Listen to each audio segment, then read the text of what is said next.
This is the great bassinet, the apex of bassinet design. But for most of the 14th century, an earlier type of bassinet was in use. Let's have a look at its development and how you can date bassinets across the 14th century and into the 15th century. And where did it disappear to, and did it make any comebacks? Let's see. Hi folks, Matt Easton here, Schola Gladiatoria. So let's talk about the bassinet. We've looked at the great bassinet in my previous video. Check that out if you haven't already. Today, now, we're going to look at the earlier forms of bassinet that came before this. So this is pretty much the most developed form of bassinet.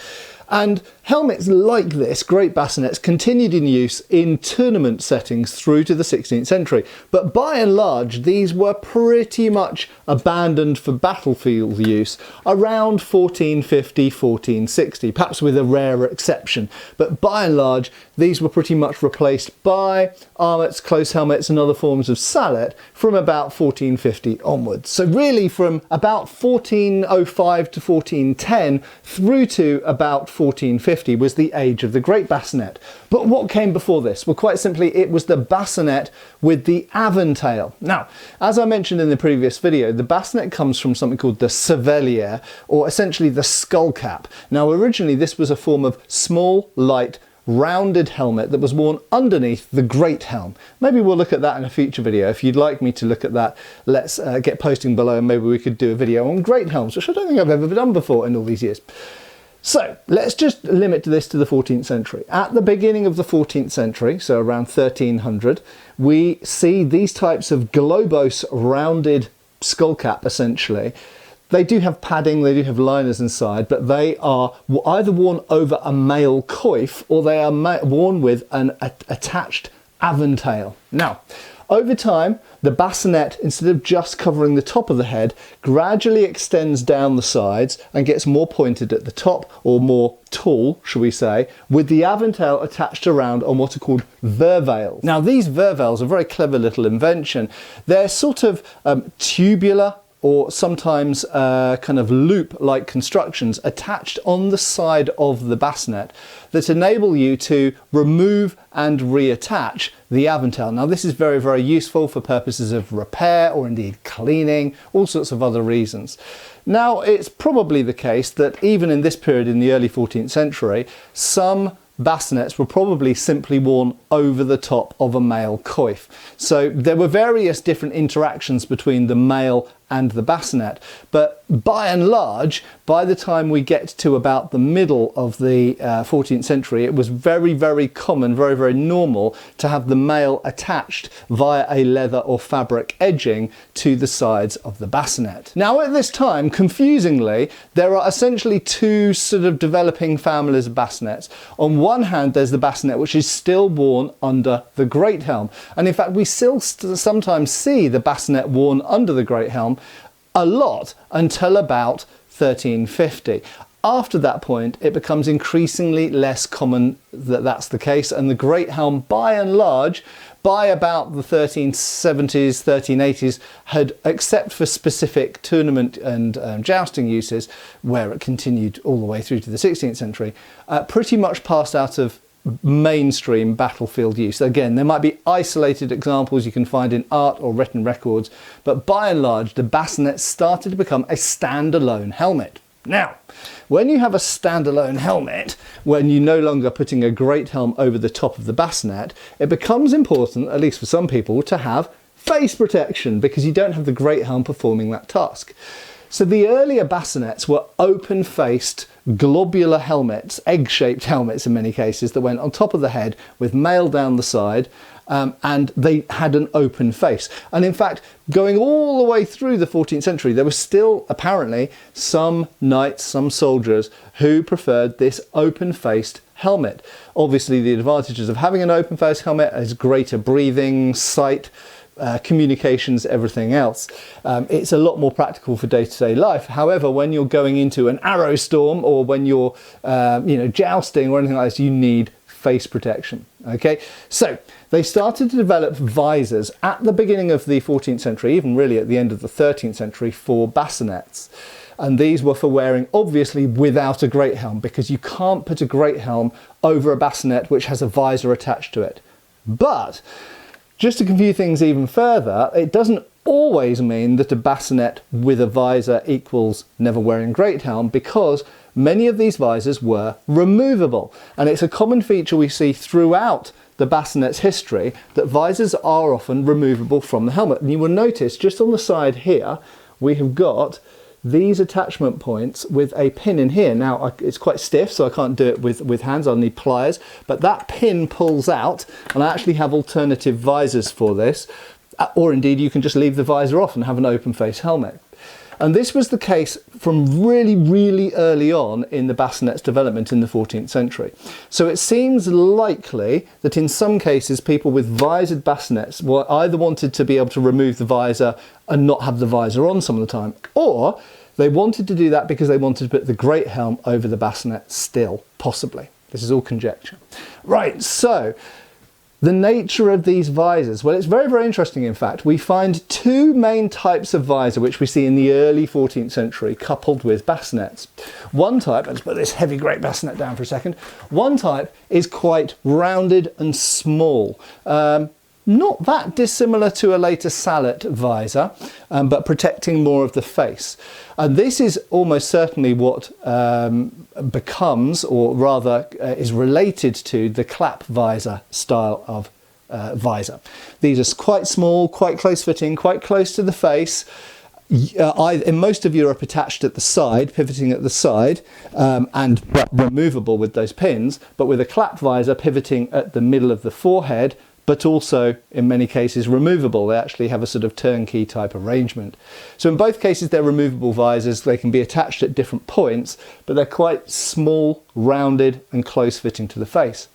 The other type of visor we see in art quite a lot is long and quite rectangular. This is often full of holes in the front to enable vision and breathing, but usually two main ocularia or vision holes up here, slits up here. And this type of long visor is very interesting because it comes down to the chin, but almost beyond the chin. So it provides a degree of throat and neck protection as well. So this is probably the more protective type of visor. The one potential disadvantage of this type of a long visor is when you lift it up, it projects out quite a long way, which means that if you're in combat, it's more likely to fall down under its own mass, and it's more likely to get hit down if it gets hit by a weapon. The smaller visors, which can be removed or sort of propped up more easily because they're smaller and lighter, that's probably less likely to happen. Right, as we get past 1350, particularly as we get to the 1370s and 1380s, these two helmets start to either evolve into or be supplanted by a very famous type of helmet which I made reference to in the last video, which we call the hound skull, or pig-faced bassinet. Sometimes I've heard it called a dog-faced bassinet. Essentially a conical front.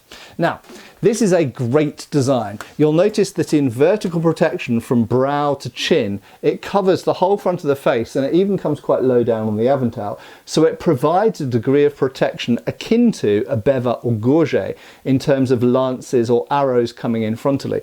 But because it has that conical front, anything hitting that front will slide either upwards or downwards and away from the middle of the visor. Moreover, even if you're not pointing towards the thing which strikes you, if you're pointing off towards the side, if something hits the side of that cone, it will go up or down around it, and so it will always deflect from pretty much most angles. The other beauty of the hound skull, if we call it that, the conical faced bassinet, is not only does everything deflect off from different angles, but it's far away from your face. And I think this sometimes gets overlooked. There are two main problems with visors that are really close to your face, and I've encountered this with sallet visors, for example. It's one of the things I don't like about sallets, even though I do like them generally as helmets. One of the problems is any visor that's close to your face is more likely to hit you in the face. If someone swings a sword or an axe or a lance or anything else into your visor, it is more likely to smash into part of your face if it's closer to it. One of the beauties of the conical hound skull bassinet is it's miles away from your face. So it really has no way of hitting your face because it's so far away from it. Now I have to say that's also true of these big great bassinets. Although they're rounded visors, they are far away from your face. Now there's another beautiful advantage to having the visor further away from your face, and that is breathing. Okay, you get a lot of recycled, horrible, stale air inside closed helmets. That's why you've got all these holes in them, and the more holes the better. 1 for breathing, 2 for vision. They're a big advantage for both. And one of the great things about the hound skull bassinet is not only do you have lots of holes, usually in one side, sometimes in both sides, so that aids vision, that aids breathing, but because the visor is further away from your face, that also makes them much more pleasant to wear, really much more pleasant. So I'm not a big fan of bevers and visors that are very close to my face. It's not my thing. It's probably the main reason why I've never been so far tempted to buy an armet, although my views on that might be changing. But armets are very close fitting and I don't kind of like that. It feels a bit claustrophobic. So the hound skull bassinet was an incredibly popular, prevalent all over Europe, very successful helmet, and it was really around from about 1380 all the way through, maybe the 1370s, all the way through, and it was still continued in use well into the 1400s, but became less popular, shall we say, after about 1420, 25, 1430. It was really on the out. So what happened? Well, 2 things happened. Firstly, one of the big changes was the replacement of the male aventail with the either just a plate at the front or, as we have here, all the way around the back. In other words, the great bassinet. We've already dealt with that in the previous video, but the other thing that starts to happen is the conical visor starts to be replaced by these more rounded visors. Now, some people have mistakenly suggested that this is a new development, that the rounded visor replaces the conical visor. I would disagree with that because actually if we look at the early 14th century art, we already had rounded visors. Rounded visors had been around with forms of great helm and indeed with earlier forms of bassinet. So the rounded visor itself wasn't a new thing. So a natural question at that point would be, why did they switch from conical visors to rounded visors? I don't know. What are your theories? What are your ideas about that? We'd had rounded visors before. We went through a period of about 40 years where conical visors were absolutely dominant on the battlefield, to then going back to having rounded visors again. Why? I don't know. I'm very welcome to field all of your opinions and thoughts on that down below in the comments. So just to round up this video, the one last thing I want to mention is often when we're talking about arms and armour, we get 2 ends of a spectrum of opinion. One group of people at one end of the spectrum think that once a certain type of armour, let's say the hound skull bassinet, goes out of use, we don't see them anymore.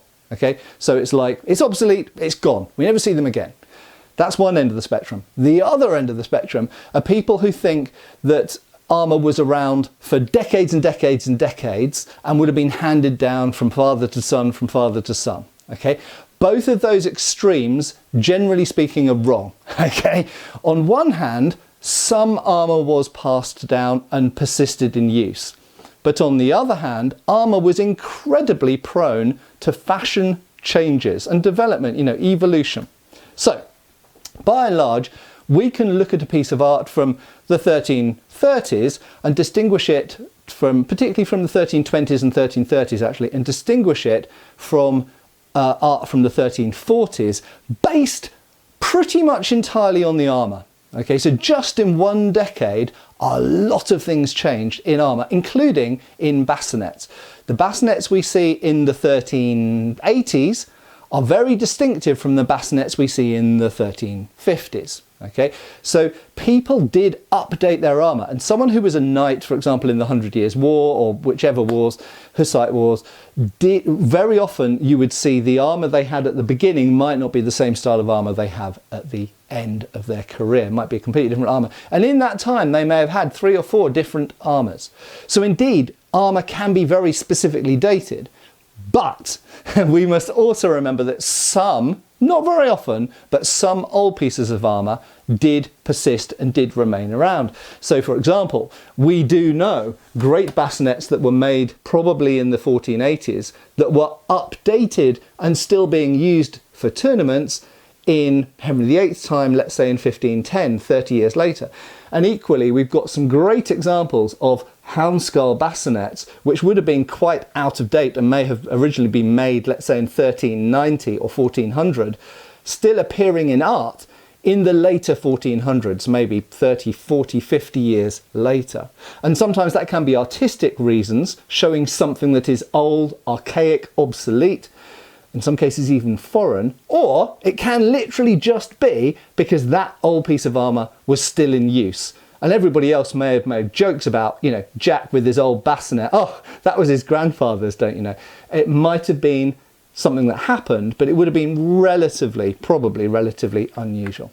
Anyway, I hope this has been informative, entertaining, and you've liked the video. Please give me a thumbs up if so.